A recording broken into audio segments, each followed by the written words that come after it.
Mobile कोण वापरत नाही, सगळेच वापरतात। मोबाईल वापरण्याचं प्रमाण जसं वाढलं तसंच मोबाईल चोरांचंही प्रमाण वाढलं।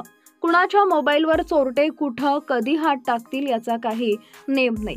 असाच एक चोरीचा व्हिडिओ समोर आलाय, पण व्हिडिओ पाहताना नेमकी चोरी झाली कुठं हे पहिल्यांदा पाहिल्यानंतर कळणारच नाही। त्यासाठी व्हिडिओ पुन्हा स्लो मोशन मध्ये पाहावा लागेल, तेव्हा जाऊन कळलं की नेमकी चोरी कशी कोणत्या मिनिटाला केली गेली।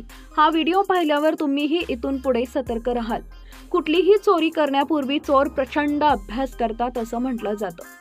सर्वात आधी ते वस्तूंचं बारीक निरीक्षण करतात, ती वस्तू कशी चोरता येईल याबद्दल नियोजन आखतात आणि चोरी फसलीस तर काय करायचं याबाबत ही प्लॅन बी रेडी असतो। चोरांना इतकं तयारी करावीच लागते, कारण चोरी करणं हा गुन्हा आहे आणि जर तुम्ही पकडला गेलात तर तुमचं काही खैर नाही।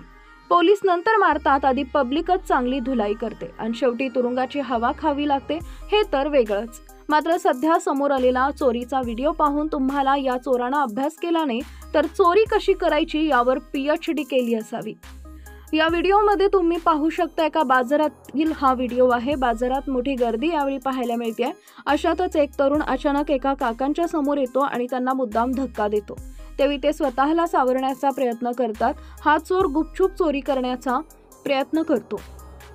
तो काकांच्या खिशातून सहज मोबाईल काढून पळ काढण्याचा प्रयत्न करतो, मात्र ही गोष्ट सुदैवाने काकांच्या लक्षात येते आणि ते चोराला पकडतात। यावेळी ते त्यांचा मोबाईल चोराच्या हातातून खेचून घेतात आणि पुढच्या क्षणी तो चोर तिथून पळत सुटतो।